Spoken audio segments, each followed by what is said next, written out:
Cette catégorie de démons ne quitte que par le jeûne et la prière. Ça quitte que par le jeûne et la prière. Oh, gloire au Seigneur Jésus-Christ.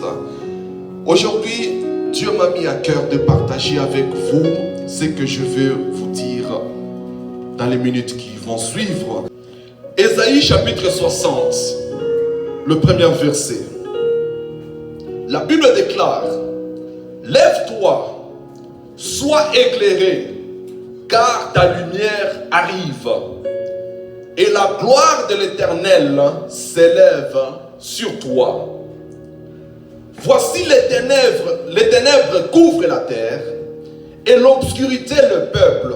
Mais sur toi l'Éternel s'élève, sur toi sa gloire apparaît.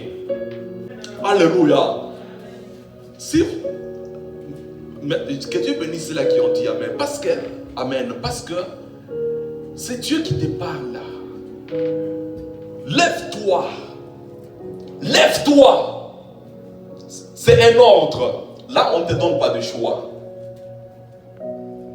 Ce verbe est à l'impératif. Dieu te dit, lève-toi et sois éclairé. Donc, on ne te donne pas de choix. On ne te donne pas d'option. Lève-toi, sois éclairé, car ta lumière arrive et la gloire de l'Éternel s'élève sur toi. Donc, pour que ta lumière arrive, il faut s'élever. Pour que la lumière de Dieu arrive dans une situation donnée que tu es en train de vivre, il y a une action que tu dois faire. C'est l'action de s'élever. Pour que la lumière de Dieu soit vue dans ta famille, dans ton couple, dans tes études, dans tes projets, Dieu te demande de t'élever. Aussi longtemps que tu restes assis, la lumière de Dieu ne va pas se faire voir dans ce que tu es en train de traverser. Tu dois t'élever. Parfois, il faut dire dans la vie, assez c'est assez. Les choses ont trop duré. Ma situation a trop duré. C'est le temps que je puisse m'élever maintenant et livrer bataille pour que cette situation la change. Lève-toi, sois éclairé. Lève-toi, sois éclairé.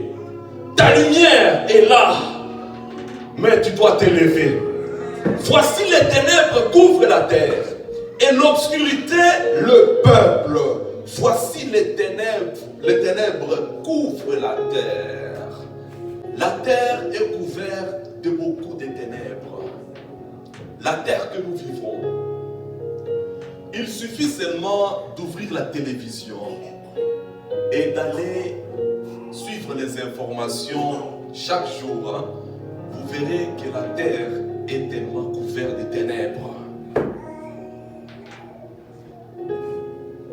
Même dans la ville où nous vivons, ici à Montréal, il y a des choses chaque jour quand vous ouvrez. Comme le matin quand j'ai ouvert la télé, il y a eu un jeune homme de 23 ans qui est mort encore hier à la sortie d'un bar, et ainsi de suite, une altercation avec d'autres jeunes, ainsi de suite, les choses ont mal tourné et la personne est décédée.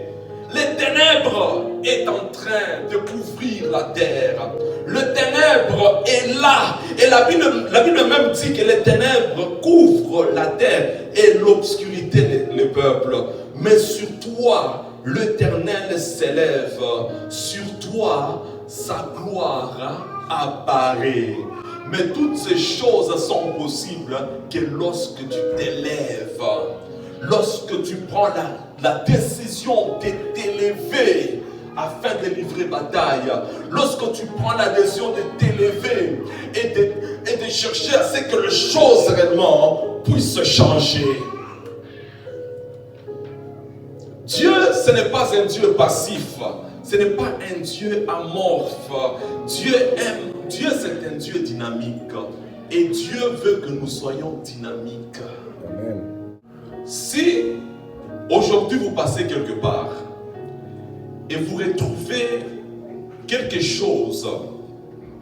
Et demain, vous passez au même endroit. Vous retrouvez que la chose là s'est déplacée. La chose ne s'est pas déplacée d'elle-même. Il y a eu une force qui a été appliquée pour que la chose puisse se déplacer. Ça peut être le vent qui a déplacé la chose. Donc il y a une force extérieure qui a fait à ce que la chose puisse se déplacer. Donc les choses ne changent pas d'elles-mêmes. Les choses changent lorsqu'on prend la décision de les faire changer. Lorsqu'on se décide de s'élever devant Dieu, de s'élever dans la prière, c'est alors que vous verrez le changement auquel vous aspirez. Les années ne changent pas les choses. Tu peux commencer une année et la terminer croyant que non, ça va changer, ça va changer. 2020 va commencer, 2021 va commencer. Aussi longtemps que tu ne t'élèves pas, aussi longtemps que tu ne prends pas une décision de s'élever, les choses risquent de perdurer allant dans cette même direction-là.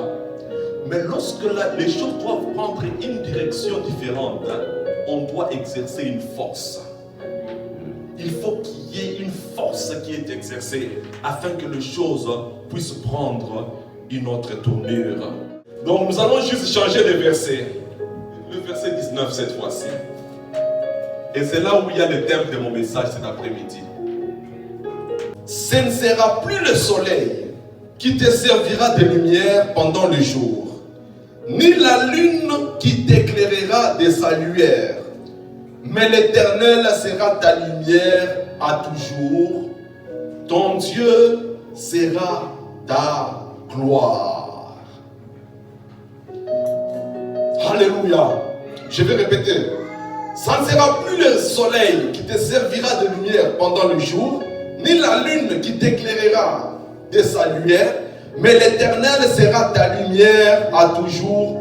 Ton Dieu sera ta gloire. Et le verset 20.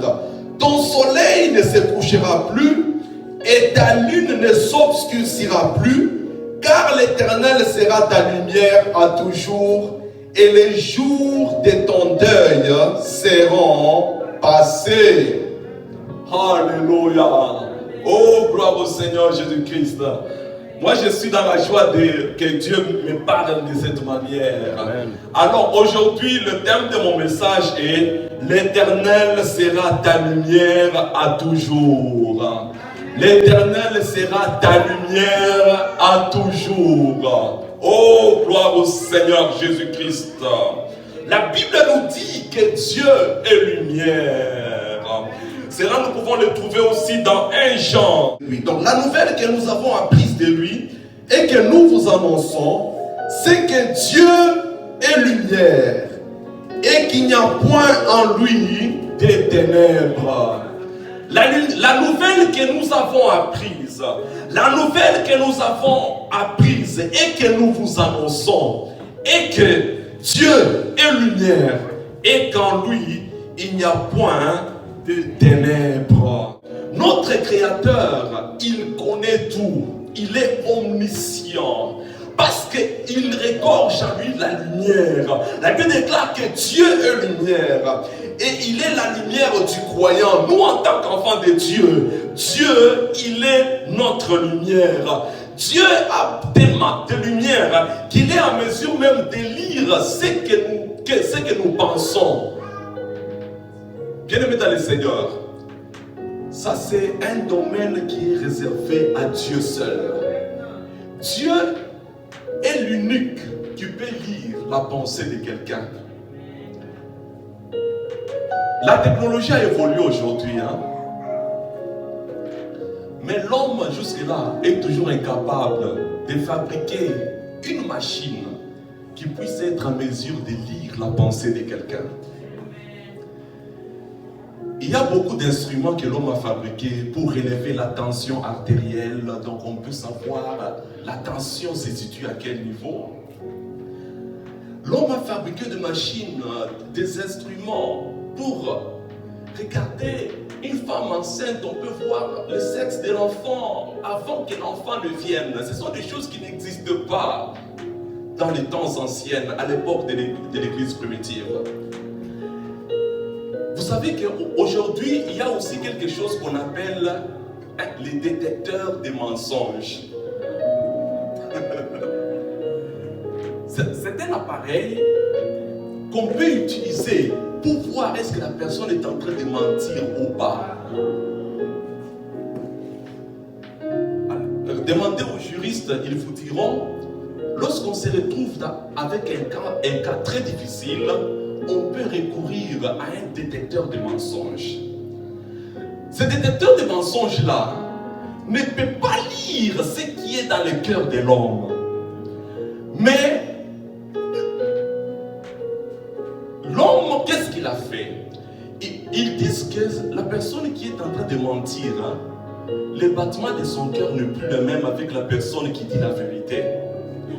Donc, le détecteur de mensonges va jusque-là. Donc, le détecteur va juste aider à voir l'état physiologique de la personne, comment l'homme est en train comment son cœur est en train de battre au moment où il est en train de parler. Mais on ne peut pas lire ses pensées. Bien-aimés dans le Seigneur, imaginez-vous si Dieu pouvait mettre nos pensées à nu. Ça allait être catastrophique. Imagine-toi, vous êtes mari et femme dans la maison et Dieu met la pensée de tout un chacun. Ça allait être catastrophique, ce que les gens pensent parfois pour l'autre. Il y a beaucoup d'hypocrisie dans les temps qui courent, où tu vas voir quelqu'un t'embrasser avec joie, mais dans les cœurs, il y a autre chose. Dans les cœurs, il y a autre chose. Il y a même des couples qui sont là ensemble dans la même chambre, mais dans les cœurs, ils ne sont plus ensemble. On fait juste pour faire semblant, mais dans les cœurs. Alors Dieu, il est capable de lire nos pensées. Même les pensées les plus secrètes, Dieu est capable de les lire. Alors, quand nous recevons Dieu dans notre vie, Dieu vient avec sa lumière. Il vient s'installer dans nos cœurs avec sa lumière. Et cette lumière-là illumine même nos pensées, illumine tout notre être et nous montre le chemin que nous devons suivre. C'est pourquoi un enfant de Dieu, ce n'est pas quelqu'un qui vit au hasard ou qui mène sa vie, qui suit les mouvements de la foule, qui suit les rumeurs, qui suit ceci et cela. Mais un enfant de Dieu, tu dois être capable de recevoir les instructions qui viennent seulement de notre Dieu pour éviter des problèmes plus tard. Mon pasteur en Afrique disait toujours que les regrets d'aujourd'hui est mieux que la douleur de demain. Les regrets que tu peux sentir aujourd'hui, les regrets que tu peux sentir, non, je devais prendre cette décision, mais non, c'est une décision tellement difficile, je n'arrive pas à la prendre. Mais si tu sais que c'est pour ton bien, fais-le. Au lieu de regretter demain. Alors, le premier point aujourd'hui, dans ces thèmes, l'Éternel sera ta lumière à toujours. Donc, le premier point, donc, c'est Dieu sera ta lumière. La lumière, c'est quoi? La lumière est une émanation d'énergie lumineuse qui rayonne certains corps. Certains corps, comme le soleil. Vous voyez, pour qu'il y ait la lumière, il faut qu'il y ait quelque chose qui donne cette lumière-là.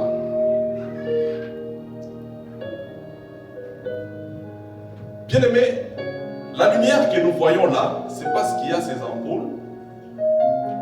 Il y a aussi le soleil, peut-être qu'aller. Si on éteignait ces ampoules-là, on n'aura plus la même lumière qu'on a. C'est juste pour vous faire rire. Un jour, c'était chez nous au Congo. Vous voyez, il y avait tellement beaucoup de délestages. Vous voyez, donc le courant qui part à tout moment. Donc tu prépares, le courant est parti. Le temps, tu prends de la braise, tu allumes le feu. Au moment où tu allumes, alors le courant revient. Ainsi de suite. Donc c'était une cacophonie totale. Alors, il y a certaines personnes qui ont passé beaucoup de jours sans électricité. Il y a des quartiers comme ça. Vous voyez que le courant n'est pas toujours là. Alors un agent de la SNEL c'est la Société Nationale d'Électricité, il partait pour donner la facture. Parce que chez nous, avec le bureau de poste qui ne fonctionne toujours pas, alors parfois tu peux voir même un agent venir à la maison. La facture est là, tu dois le payer. Maintenant, l'agent là de la SNEL est allé chez une personne qui n'avait même pas l'électricité au moment où il a mené la facture. Maintenant, l'agent frappe la porte, il dit non, je suis venu vous donner votre facture. Maintenant, l'homme lui dit, la maison était tout noire. Il dit que tu viens me donner la facture, pourquoi? Donc, les ténèbres qui est dans ma maison aussi appartient à la SNEL aussi. Donc, parce que regarde, donc vous dites que c'est comme qui dirait Hydro-Québec te donne une facture, mais la personne maintenant demande. Donc, même les ténèbres maintenant appartiennent à Hydro-Québec. Parce que je suis dans les ténèbres, il n'y a pas de courant, mais vous m'apportez quand même une facture. Ça, c'était juste une parenthèse. Pour vous dire que Dieu est lumière, lorsqu'il vient avec sa lumière. Alors, la lumière émane de certains corps, de certains objets, comme le soleil. Dans Genèse chapitre 1, le verset 4. Non, le verset 14, la Bible déclare, Dieu dit qu'il y ait des luminaires dans l'étendue du ciel pour séparer les jours d'avec la nuit, que ce soit des signes pour marquer les époques, le jour et les années. Donc Dieu a pris la décision que la lumière devait faire son apparition afin de séparer les jours d'avec la nuit. Parce que sans la présence du soleil, on ne peut pas distinguer le jour et la nuit. Le soleil a été créé afin d'éclairer, pour mettre une séparation entre le jour et la nuit. Alors, donc le soleil nous donne la lumière. Il y a aussi le feu. Le feu aussi nous donne la lumière.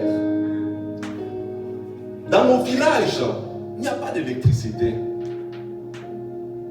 L'unique source de lumière dans le village, c'est le feu. On peut allumer un bois, on l'allume et ça sert comme lumière dans la maison. Donc le feu aussi, c'est un corps qui communique la lumière. Comme dans Marc chapitre 14, verset 54. Pierre les suivit de loin jusque dans l'intérieur de la cour du souverain sacrificateur. Il s'assit avec les serviteurs et il s'échauffait près du feu. Il s'échauffait près du feu. Le feu qui a été mis là, ça donnait aussi la lumière. Ça permettait aussi aux gens de se réchauffer, c'est là qui était là. Alors Pierre s'est approché de ce feu-là. Donc la lumière émane aussi du feu. Lorsqu'on allume le feu, la lumière sera là. Alors le troisième aussi objet, c'est les lampes. Dans beaucoup de maisons, il y a des lampes. Et cela, nous pouvons le voir dans Luc chapitre 8. La Bible déclare, personne après avoir allumé une lampe ne la couvre d'un vase ou ne la met sous un lit, mais il la met sur un chandelier afin que ceux qui entrent voient la lumière. Alléluia. La Bible dit que personne ne peut allumer une lampe pour la mettre sous un vase ou sous un lit. Mais lorsqu'on allume une lampe, on la met quelque part afin que cette lampe puisse donner la lumière et éclairer les gens qui sont là, pour éclairer. Donc par là, vous voyez, bien aimé dans le Seigneur, il y a aussi les lampes qui est... c'est un objet qui donne aussi la lumière. Alors, pour revenir à notre sujet, dans Ésaïe, la Bible déclare que l'Éternel sera ta lumière à toujours. Donc l'Éternel va te communiquer sa lumière à toujours. Que ce soit les jours, que ce soit pendant la nuit, c'est d'une manière spirituelle. Donc, le prophète Ésaïe est en train de nous dire que ta vie sera toujours dans la lumière. Ta famille sera toujours dans la lumière. Tes activités, tes projets seront toujours dans la lumière. Parce que tu ne dépendras plus du soleil. Parce que le soleil, même s'il est tellement généreux avec nous, nous avons besoin de ce soleil-là. Mais le soleil aussi se couche. Alléluia. Le soleil ne reste pas là. Parce que si le soleil ne se couche pas, bien aimé, ça sera vraiment catastrophique. Parce que le sommeil que tu fais pendant la nuit n'a pas la même qualité que le sommeil que tu feras pendant le jour. Donc quand l'absence du soleil donne aussi un sommeil paisible. Imaginez-vous si le soleil dit non, je refuse de me coucher. Donc on va continuer avec une journée non-stop. Imagine-toi, tu fais une année sans nuit. Ça sera très catastrophique. Parce que le soleil aussi permet à l'être humain de rentrer chez lui. Le soleil te permet aussi de rentrer chez lui. Te permet de rentrer chez toi à la maison. Même les animaux aussi connaissent le soleil. Bien-aimé dans le Seigneur, l'Éternel sera ton soleil. L'Éternel sera ta lumière à toujours. La lumière, elle est essentielle à la vie. La lumière est tellement essentielle à la vie. Sans la lumière, on ne peut pas croître comme il se doit. C'est pourquoi dans le pays où nous sommes, tellement qu'en hiver, il n'y a pas de lumière. On nous demande même de boire certaines choses, de prendre du lait. Parce que nous manquons ce que le soleil nous communique. Et un Jean nous dit que ce que nous avons appris et que nous vous annonçons est que Dieu est lumière. Et qu'en lui, il n'y a point de ténèbres. Peu importe ce que tu traverses, peu importe la situation que tu es en train de traverser aujourd'hui, fais appel au soleil de la justice qui est Jésus-Christ. Jésus-Christ, dans la Bible, il est appelé le soleil de la justice. Et il est encore appelé le soleil levant. Alléluia. Le soleil levant, pas le soleil couchant. Non, c'est le soleil qui s'élève. Lorsque tu es dans des problèmes, lorsque tu traverses le moment difficile, le soleil s'élève. Et ce soleil-là, c'est Jésus-Christ de Nazareth. Alors il sera ton soleil à toujours. Il sera ton soleil. Il va t'éclairer. Demande que la lumière de Dieu soit vue dans ce que tu es en train de traverser. Parce que la Bible déclare que l'Éternel sera ta lumière à toujours. L'Éternel va t'éclairer à toujours. Dans les décisions que tu prends, l'Éternel va t'éclairer. Dans tes projets, dans tes business, l'Éternel va t'éclairer. Dieu a créé le temps. pour que ton opportunité arrive. Dieu a créé le temps. Parce que si on n'était pas dans le temps, on allait être le même hier et aujourd'hui. Vous savez que nous grandissons, c'est parce que nous sommes dans le temps. Nous changeons, c'est parce que nous sommes dans le temps. L'homme qui est un enfant aujourd'hui, il sera un jeune, un adolescent, un jeune, ainsi de suite, un adulte, et il sera aussi un vieillard. C'est parce que nous sommes dans le temps. Mais Dieu n'est pas dans le temps. Dieu est dans l'éternité. Et l'éternité, ce n'est pas un stock de temps, ce n'est pas un assemblage de temps. Donc ce n'est pas que c'est beaucoup de temps qu'on a réunis ensemble. Non, l'éternité, c'est l'absence du temps. Donc celui qui est dans l'éternité, il n'a pas de temps. C'est pourquoi Dieu est le même hier, aujourd'hui et éternellement. Alors que cette lumière, l'Éternel sera ta lumière. Que cette lumière soit vue dans tout ce que nous sommes en train de traverser. Alléluia. Gloire au Seigneur Jésus-Christ. Oh, alléluia. Aujourd'hui, c'est le 1er décembre. L'année va se terminer bientôt. Bien-aimés dans le Seigneur, je ne veux pas que l'année termine de la même manière que l'année a commencé. Amen. Nous allons faire une prière à Dieu. Seigneur, je veux que tu fasses quelque chose de particulier. Je veux que la lumière de Dieu éclaire ma vie. Je veux que ta lumière éclaire ma famille, éclaire tout mon être. Je veux que ta lumière éclaire les décisions que je prends jour après jour. Je veux que ta lumière puisse me révéler mon identité en toi. Je veux que ta lumière puisse me montrer le plan que tu as tracé pour moi depuis la fondation du monde. Alléluia. Bien-aimés dans le Seigneur, le temps nous presse, alors je vous demande juste de vous lever un moment. On va se lever un moment dans la présence de Dieu. Merci Jésus. Merci Seigneur pour ta lumière. Oui, tu es la lumière qui est venue pour éclairer le monde. Alléluia. Tu es la lumière, Seigneur. Merci pour cette lumière qui éclaire même le ténèbre de nos vies, Seigneur. Alléluia. Oh, merci Seigneur. Merci pour ta présence. Merci pour cette assemblée réunie devant toi, oh Dieu. Que ta lumière soit vue. Que chacun de nous puisse expérimenter, Seigneur, cette lumière. Tu as dit dans ta parole que tu seras notre lumière à jamais. Éclaire-nous, Seigneur. Éclaire cette église. Éclaire, Seigneur, notre Dieu, nos familles. Éclaire, Seigneur, ces mondes. Il y a beaucoup de ténèbres. Dans ce monde, il y a beaucoup de ténèbres. Oh Dieu, dans cette vie. Mais nous savons que lorsque tu viens avec ta lumière.